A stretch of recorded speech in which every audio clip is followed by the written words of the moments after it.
teman-teman, selamat datang di videonya Diera Natania. Dan hari ini kita mau membahas tentang tutorial nyetir di Jepang. Kenapa gue kepikiran bikin video kayak gini? Gue juga nggak tahu.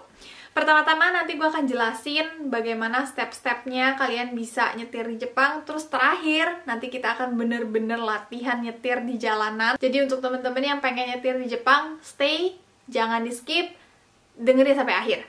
Oke? Pertama-tama, kalau misalnya teman-teman ada rencana nih untuk pergi ke Jepang atau tinggal di Jepang di suatu saat nanti gitu, mungkin kalian bayanginnya kemana-mana bakal naik kereta, praktis, naik bus, bla bla bla. Tapi guys, sebenarnya nih kenyataannya itu cuma ada di kota-kota besar aja. Kalau misalnya kalian tinggal di daerah-daerah nih kayak gue, misalnya di Hokkaido, di bagian ujung Hokkaido, itu nggak ada kereta, harus naik mobil ya, atau naik sepeda, atau naik motor. Jadi nggak bisa naik kereta.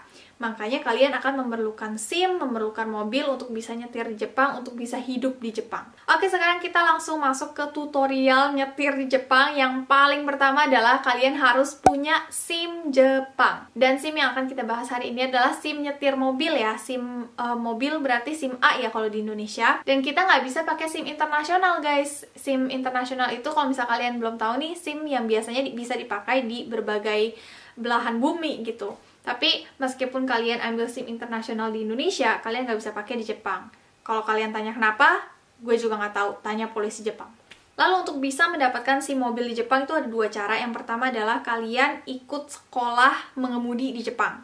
Semua orang Jepang yang punya SIM itu pasti sudah melalui step ini. Karena ini adalah sebuah kewajiban kalau misalnya kalian mau mendapatkan SIM mobil di Jepang. Tapi yang jadi masalah adalah biaya sekolah mengemudi di Jepang itu mahal banget. Kisarannya tuh sekitar 30-40 juta. Itu sampai lulus ya. Durasinya sekitar 2 bulan sampai 1 tahun. Terus ini beda-beda harganya tergantung jenis kotanya, kalian tinggal di mana, terus jenis SIM-nya dan faktor-faktor lain juga, misalnya kayak usia gitu. Terus yang kedua adalah dengan cara menukarkan SIM Indonesia ke SIM Jepang. Ini adalah cara yang gue pakai dan kebanyakan orang-orang asing di Jepang juga pakai cara ini sih. Soalnya kan biaya sekolah mobil di Jepang tuh mahal banget, jadi kita menghindari itu. Nah, untuk menukarkan SIM Indonesia ke Jepang, ini syaratnya tuh ada banyak banget. Dan syarat utamanya adalah udah pernah nyetir di Indonesia dulu selama 3 bulan minimal. Kalau misalnya kalian baru banget bikin SIM, terus berangkat ke Jepang, terus langsung mau tukerin SIM Jepang, nggak bisa. Harus 3 bulan dulu nyetir di Indonesia. Terus, karena banyak banget dokumen-dokumen yang harus kalian bawa nih ke kantor polisi, jadi tukernya tuh di kantor polisi. Kalian bisa lihat link yang udah gue taruh di bawah. Ini ada orang Indonesia yang tulis detail banget tentang cara menukarkan SIM Indonesia ke SIM Jepang. Jadi gue berterima kasih banget sama ini orang. Oke, jadi itu adalah tutorial yang pertama. Kalian harus punya SIM Jepang dulu. Sekarang tutorial yang kedua. Kalian harus punya mobil. Nah, beli mobil di Jepang itu bisa baru, bisa bekas. Tapi kan kalau baru itu lumayan mahal ya. Nah, jadi kalian bisa beli mobil bekas seperti gue beli mobil bekas waktu gue kuliah dulu. Dan kalau misalnya kalian pengen tahu nih, harga-harga mobil bekas di Jepang tuh berapa sih? Kalian bisa cek di carsensor.net. Ini gue ada beberapa, gue coba cari mobil ini harganya sekitar segini. Terus contoh lain, mobil ini harganya sekitar segini. Terus di Jepang itu ada 2 jenis mobil. Yang pertama adalah keijirosha. Keijirosha adalah mobil kecil. Mobil yang cc-nya tuh kecil gitu. Terus penumpangnya juga biasanya dikit. Mobilnya tuh lebih irit bensin biasanya. Nah, mobil-mobil seperti ini disebutnya keijirosha dan ciri khas utamanya adalah platnya warna kuning. Terus yang kedua adalah mobil joyosha. Mobil joyosha adalah mobil selain daripada keijirosha tadi, yang cc-nya lebih besar.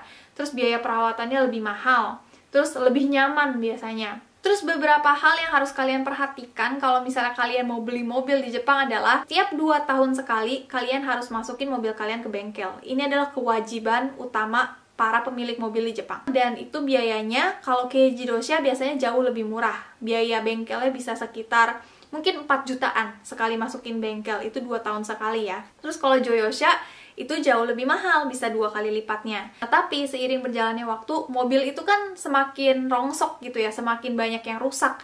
Jadi biaya bengkelnya akan semakin naik biasanya setiap 2 tahun. Terus yang harus diperhatikan berikutnya adalah jual mobil di Jepang itu susah. Waktu kita masih pacaran nih, gue sama suami gue Dia punya mobil Stepwagon, Honda Stepwagon. Dulu tuh dia belinya masih baru, tapi karena udah dipakai bertahun-tahun sama orang tuanya, pokoknya kayaknya udah lebih dari 12 tahun deh, pokoknya udah lama gitu. Jadi mobilnya tuh udah lumayan rongsok dan udah nggak bisa dijual sebagai mobil bekas. Padahal kondisinya menurut gua nih masih bagus, tapi nggak bisa dijual kalau di Jepang kalau udah terlalu tua. Jadi mobil itu harus dibuang guys, dan buangnya itu kena biaya lagi. Bayangin, mau buang mobil aja kena biaya. Tapi kebetulan nih, waktu itu kan dia mau beli mobil baru dong untuk pengganti mobil lamanya. Dan salah satu dealernya tuh bilang kayak gini, mobil lama kamu apa? Stepwagon, begini, udah tua, bla bla bla. Itu mobil saya beli aja, toh udah nggak bisa dijual kan? Dia bilang gitu.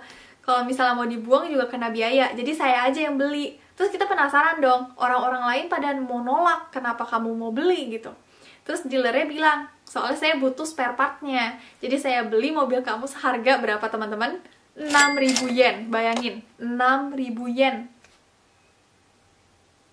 Sekarang kita mau masuk ke tutorial ketiga yang paling seru, yaitu nyetir mobil di Jepang. Karena ada beberapa rambu, beberapa hal yang harus kalian perhatikan dan berbeda gitu dari Indonesia. Jadi kita langsung masuk aja ke dalam mobil dan kita nyetir bareng-bareng. Awalnya sama aja kayak di Indonesia. Handle-nya juga handle kanan ya di Jepang, jadi sama. Terus kita mau coba jalan. Ini keluar dari komplek, jadi harus pelan-pelan. Sebenarnya sama di Indonesia juga nggak jauh beda sih, cuma bedanya kalau di Jepang itu jarak antar mobilnya harus lebih jauh aja. Soalnya kalau terlalu mepet biasanya orang Jepang jadi panik gitu. Pas lagi lampu merah gitu terutama berhentinya agak agak jauh-jauhan gitu. Di jalanan ini kan ada kotak-kotak gini nih.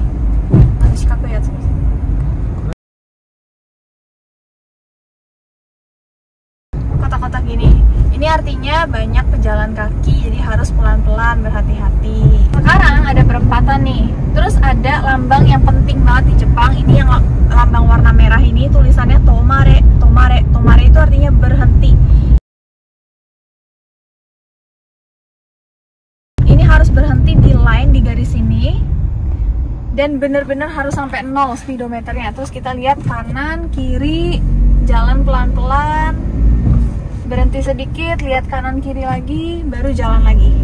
Kalau misalnya kita nggak patuhi, nggak bener-bener 0 speedometernya, terus kita langsung jalan aja gitu, kelihatan polisi, udah SIM kita ludes. Ini di sebelah kanan sama sih kayak di Indonesia, ada garis-garis putih putus-putus. Itu artinya kita boleh keluar line. Misalnya kita mau salip mobil, bisa. Kalau misalnya nggak putus-putus, nggak boleh. Fun fact di Jepang, bedanya sama di Indonesia ya, kaca mobil itu mau depan belakang semuanya nggak boleh diganti warnanya. Kan kalau di Indonesia suka digelapin kan supaya nggak ada perampokan apa segala macam. Kalau di Jepang nggak boleh diganti supaya polisi bisa lihat sampai dalam. Kalau yang ini kan lurus warna oranye, ini artinya kita nggak boleh sampai keluar. Apapun yang terjadi kita harus tetap stay di dalam. Nah mulai dari sini kan putus-putus, baru deh kalau misalnya kita mau nyalip baru boleh. Nah lampu merah di Jepang bedanya sama di Indonesia itu, dia kan sekarang lagi merah nih, ada pejalan kaki kan tuh lagi lewat, jadi kita harus berhenti dong. Nah kalau di Indonesia setelah merah kuning dulu baru hijau kan, tapi kalau di Jepang abis merah langsung hijau guys, nggak ada kuning. Tapi kalau nanti berhenti baru dari hijau ke kuning dulu baru merah. Nah pas lagi kuning itu artinya semuanya udah harus berhenti. Kalau di Indonesia kan kuning orang-orang pada buru-buru langsung mau kenceng gitu kan supaya keburu. Tapi kalau di Jepang kuning itu artinya udah harus berhenti gitu. Kalau di Jepang ada yang namanya prioritas. Jadi pengemudi yang mau lurus itu prioritas utama. Untuk orang-orang yang mau belok, misalnya nih dari seberang sana mau belok ke arah sana, ke arah kiri kita, ke arah kanannya dia ya. Karena kita prioritasnya, kita kan mau lurus berarti kita prioritas. Jadi mereka harus tunggu kita lewat dulu baru mereka bisa belok. Sekarang kita lurus, jalan biasa. Sekarang di sini ada lampu merah, kita mau belok ke kanan ya. Kita mau belok ke kanan. Jadi kalau mau belok ke kanan, karena kita bukan prioritas utama itu yang mau lurus. Kalau lurus bisa langsung lurus. Tapi kalau mau belok ke kanan, kita harus tunggu sampai mobil yang lurusnya selesai dulu. Udah nih hijau. Nah ini yang lurus, biar ini lewat dulu. Nah kalau ini kan dia mau belok kiri, jadi udah kita bisa langsung lewat. Gitu. Kalau kita mau belok ke kiri, kita harus tunggu sampai pejalan kakinya nggak ada dulu. Ini kita harus lihat kiri, kanan, nggak ada pejalan kaki, baru kita boleh lewat. Kalau ada pejalan kaki, kita harus tunggu. Terus nih, di jalanan Jepang kadang-kadang ada tulisan angka kayak gitu tuh di atas tuh. Kan ada tulisan tuh 40 gitu. Itu maksudnya speed kita, kecepatan kita saat menyetir nggak boleh lebih dari 40. Kalau lebih dari 40, ntar ditangkap polisi. Saat teman-teman lagi menyetir di Jepang, mungkin teman-teman akan menemukan mobil dengan stiker seperti ini. Jadi biasanya stikernya dipasang di depan dan di belakang mobil. Jadi arti dari stiker-stiker ini adalah, mulai dari yang paling kiri, dari nomor 1, ini adalah untuk pengemudi yang baru saja mendapatkan SIM dan belum genap 1 tahun. Nomor 2 adalah stiker untuk lansia. Jadi pengemudinya biasanya berusia 70 tahun ke atas. Nomor 3 adalah pengemudi dengan gangguan pendengaran. Bukan tuli sepenuhnya, tapi hanya memiliki gangguan pendengaran. Nomor 4 adalah penyandang disabilitas. Biasanya memiliki cacat secara fisik. Dan stiker terakhir nomor 5, ini bukan untuk pengemudinya, tapi maksudnya adalah memiliki penumpang yang memakai kursi roda. Sekian video kali ini, semoga bisa membantu dan sampai jumpa di video berikutnya. Bye!